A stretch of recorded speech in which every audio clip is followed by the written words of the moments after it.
Please kindly click on the red subscribe button below this video and subscribe to our YouTube channel. Thanks. God bless you as you do this.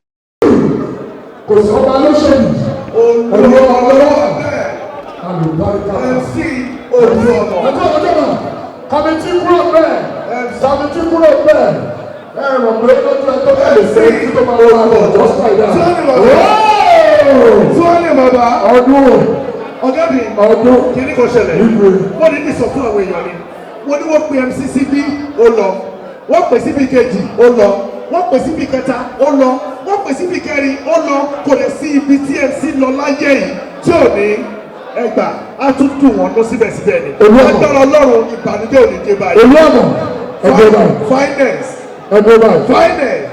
ọmọ tó lọ. mo fẹ́ sọ kankan lẹ́nu ọdún ìgbé mo fẹ́ sọ kankan lẹ́nu mi ò sọ fún olú ọmọ rí láyé nígbà tí mo fẹ́ ṣe program ní 3 years ago mo wá lọ sí hòtẹ́ẹ̀lì yẹn mo forúkọ bò láṣìírí wọ́n pè lọ Pride mo forúkọ bò láṣìírí nígbà tí mo débẹ̀ láàárọ̀ kùtùkùtù mo bá dúró de MC nígbà MC ń ṣe àdúrà lọ́wọ́ ń bá sílẹ̀kùn bá wọlé Ọlọ́run ọba ń gbọ́ mi òró sẹ́ńtì láyé.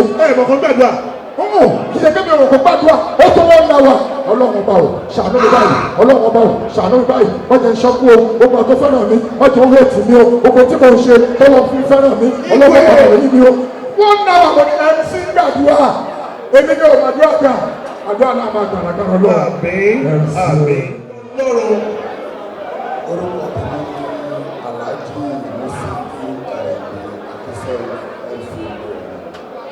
Tuwálẹ̀ kò sọ́mọ́ lóṣòdì olú ọmọ ló wà ń bẹ̀. Inú mi dùn pé Ọlọ́run kà mí mọ́ inú ayẹyẹ tó ń ṣe nílé mi. Number one, jẹjẹ papọ̀ pọ̀. Lọ́wọ́ bí wọ́n kì í donate owó ni màá donate but àwọn Yorùbá bọ̀ ọ̀pọ̀ òwe wọ́n ní ẹ̀kọ́ tí Ọlọ́run ọdún nínú àrùbá máa ṣe fẹ́ dàbí ayé kò lè yẹ. Tí bá sọ wọn ní ìsìn pé mo máa fún wọn ní 1 million mo máa fún wọn ní 500 tí mo bá kówó yẹn lẹ̀ cash ọgbà bí ẹ̀ because. Ẹ bá mi fún wọn ní àtẹ̀wọ́ ìjọba Ọlọ́run.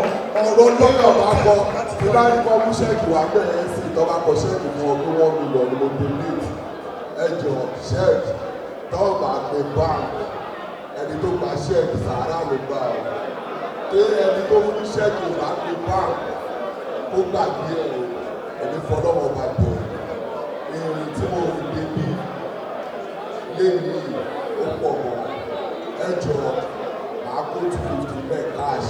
Àtẹ̀wọ́ dẹ̀ o! Ẹ bá mi fún wọn ní àtẹ̀wọ́. Ó ní èèyàn ti lọ sí àwọn tó bẹ̀ sí ní kí n máa kí ẹ àwọn tó bẹ̀ sí wọ́n ju wọ́n lọ́ọ̀kan. Thank you. Mo kí sista mi, ọ̀gá mi, bẹ́ẹ̀ ni mo kí bá ṣe sọ̀rọ̀ lọ́wọ́ ni wọ́n wọlé sí àárín wa lágbára Ọlọ́run ẹ̀yìn wálẹ̀ ògo yóò ní wọ̀ lágbára Ọlọ́run. Ọ̀gá mi, sista Fathia Balogun káàbọ̀ mà, sista Fathia Balogun ẹ̀kú dìde lágbọ́n tẹ́bá ní 100 years láyé owó òní fi ilẹ̀ lọ bẹ́ẹ̀ ni.